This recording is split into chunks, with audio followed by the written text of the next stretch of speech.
कविता का जो विषय है, वो जो शब्द है, असल में उस पर कविताएं नहीं लिखी जा सकती। दुनिया की किसी भी कलम में इतनी ताकत नहीं है कि वो माँ पे कविताएं लिख सके। मैं तो बहुत छोटा कलमकार हूं, मैं माँ पे क्या कविताएं लिखूंगा। मैंने एक कविता सिर्फ ये लिखी है कि जब माँ हमारे पास होती है तब शायद उसके होने का एहसास नहीं होता। जब माँ नहीं होती तब जिंदगी क्या होती है, बस मैं ये कहना चाहता हूं। तब आप सुने उस कविता को। एक बहुत छोटी सी कहानी उस कविता के शुरू में कहता हूं। एक जंगल में एक संगीतकार मृदंग बजाता था। मृदंग ढोलक की तरह एक वाद्य को कहते हैं। और जब मृदंग बजाता तो एक बकरी का बच्चा वहां रोज आके खड़ा हो जाता। एक दिन सर ये कैमरे जो भी है बंद कर दें प्लीज, फॉर गॉड सेक। बकरी का बच्चा वहां खड़ा हो जाता आके, तो मृदंग जो बजाता था संगीतकार, उसने उस मेमने से एक दिन पूछ लिया कि यार तुझे क्या मेरा सुर, मेरी ताल, मेरी लय बहुत अच्छी लगती है जो तू रोज यहाँ चला आता है। वो बोला मैं नहीं जानता कि आप क्या बजाते हैं, न मुझे सुर की समझ, न ताल की समझ, न लय की समझ। मैं तो बस इतना जानता हूं कि इस ढोलक पे, इस मृदंग पे जो चमड़ा मढ़ा है वो मेरे माँ के बदन से आया है। क्या बात है, बहुत अच्छे, वाह। जब उस पर थाप पड़ती है मैं आके खड़ा हो जाता हूँ। बहुत अच्छे, वाह। मेरी कविता माँ के न रहने पे भीतर से पड़ी हुई थाप की कविता है, तब सुनाना चाहता हूँ। इस कविता में अगर आपके आंसू बाहर की दुनिया की यात्रा करना चाहे तो रोकिएगा मत। अगर आपको ठीक लगे, जैसा कहता हूँ जब माँ नहीं होती तब जिंदगी क्या होती है। एक मुनव्वर राणा साहब का शेर उधार लेता हूँ कि किसी के हिस्से में मकान आया, किसी के हिस्से में दुकान आई, मैं सबसे छोटा था, मेरे हिस्से में माँ आई। क्या बात है, वाह वाह, बहुत अच्छा। तब कहता हूँ कि कल जब उठकर काम पर जा रहा था तो अचानक लगा कि कोई रोक लेगा मुझे। कल जब उठकर काम पर जा रहा था तो अचानक लगा कि कोई रोक लेगा मुझे और कहेगा खड़ा खड़ा दूध मत पी, हजम नहीं होगा। मुझे लगा कोई कहेगा खड़ा खड़ा दूध मत पी, हजम नहीं होगा, 2 घड़ी सांस ले ले, अरे इतनी ठंड और कोट भूल गया, इसे भी अपने पास ले ले। मन में सोचा माँ रसोई से बोली होंगी जिसके हाथों में सना आटा होगा। अगली पंक्ति के खालीपन से जुड़े और जुड़े तो मुझे बताएं। मन में सोचा माँ रसोई से बोली होंगी जिसके हाथों में सना आटा होगा, और पलट के देखा तो क्या मालूम था कि वहां सिर्फ सन्नाटा होगा। पलट के देखा तो क्या मालूम था कि वहां सिर्फ सन्नाटा होगा।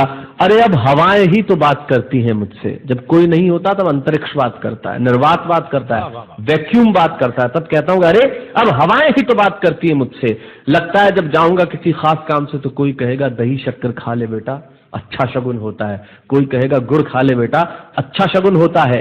पर मन इसी बात के लिए तो रोता है कि सब कुछ है माँ, सब कुछ, जिस आजादी के लिए तुझसे मैं सारी उम्र लड़ता रहा। आपने अपने बचपन में देखा होगा, माए हमें टोकती है, यहां मत जा, वहां मत जा, ये मत कर, वो मत कर। तब हम आजाद होना चाहते हैं, और आजादी की कीमत कितनी बड़ी देनी पड़ती है। अगर कम शब्दों में मैंने ठीक बात कह दी हो तो इसका एहसास मुझे जरूर कराइएगा कि सब कुछ है माँ, सब कुछ, जिस आजादी के लिए तुझसे मैं सारी उम्र लड़ता रहा वो सारी आजादी मेरे पास है।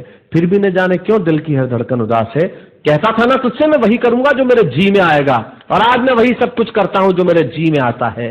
बात ये नहीं है कि मैं जो चाहूं कर लूं, मुझे कोई रोकने वाला नहीं है।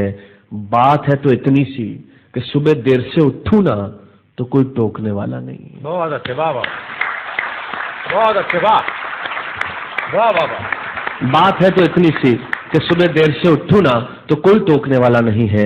रात को देर से लौटूं तो कौन नाराज होगा भला, कौन कहेगा बार बार कि अब कहां चला। आप ही की जिंदगी के कुछ दृश्य चुराता हूं और आप ही को सौंपता हूं। रात को देर से लौटूं तो कौन नाराज होगा भला, कौन कहेगा बार बार कि अब कहां चला। दोस्तों के साथ घूमने पर उल्हाने कौन देगा, मेरे वो तमाम झूठे बहाने कौन देगा। सच कहा साहब, गम की चोटें जख्मों पे फौलाद से ज्यादा क्या होगी, और माँ की दौलत दुनिया में औलाद से ज्यादा क्या होगी। तब कहना चाहता हूं कि रात को देर से लौटूं तो कौन नाराज होगा भला, कौन कहेगा बार बार कि अब कहां चला। दोस्तों के साथ घूमने पर उल्हाने कौन देगा, मेरे वो तमाम झूठे बहाने कौन देगा। कौन कहेगा कि इस उम्र में क्यों परेशान करता है। हाय राम, ये लड़का क्यों नहीं सुधरता है। पैसे कहाँ खर्च हो जाते हैं तेरे, क्यों नहीं बताता है। सारा दिन मुझे सताता है, रात को देर से आता है, खाना गर्म करने को जागती रहूं, खिलाने को तेरे पीछे भागती रहूं, बहाती रहूं आंसू तेरे लिए। कभी कुछ सोचा है मेरे लिए। खैर मेरा तो क्या होना है और क्या हुआ है, इस बुढ़िया का तो क्या होना है और क्या हुआ है। तू खुश रह लेना यही दुआ है, और आज तमाम खुशियां ही खुशियां। जीवन में जो सर्वश्रेष्ठ एक पंक्ति जो ईश्वर ने मुझे सौंपी वो मैं आपको सौंपता हूं।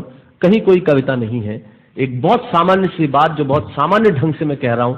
लेकिन गेट सेट गो जो मैंने किताब लिखी, शायद हिंदुस्तान के पिछले 3 सालों में सबसे ज्यादा बिकने वाली किताब वो रही, 14 भाषाओं में उसका अनुवाद हुआ।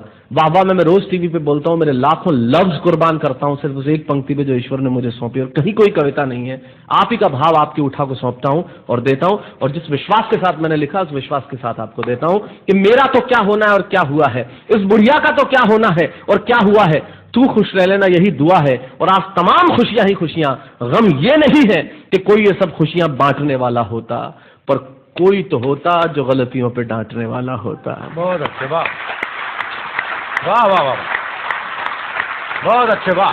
गम ये नहीं है कि कोई ये सब खुशियां बांटने वाला होता, पर कोई तो होता जो गलतियों पे डांटने वाला होता। और अंतिम पंक्तियां देता हूं कि तू होती ना तो हाथ फेरती, कभी सर पर या हल्के से बाम लगाती, आवाजें दे देकर सुबह उठाती, दिवाली पे टीका लगाकर रुपए देती और कहती बड़ों के पांव छूना, आशीर्वाद मिलेगा, कपड़े मत फाड़ना, अगला कपड़ा अगली दिवाली को सिलेगा। बहन को सताता तो तू चांटे मारती, बीमार पड़ता तो रो रो के नजरें उतारती, परीक्षा से आते ही खाना खिलाती, पिता की डांट का डर दिखाती, फिर पिता की डांट से तू ही बचाती, इसे नौकरी मिल जाए, ये तरक्की करे, दुआओं में हाथ उठाती, और तरक्की के लिए वतन छोड़ देगा, ये सुन के दरवाजे के पीछे चुपके चुपके आंसू बहाती।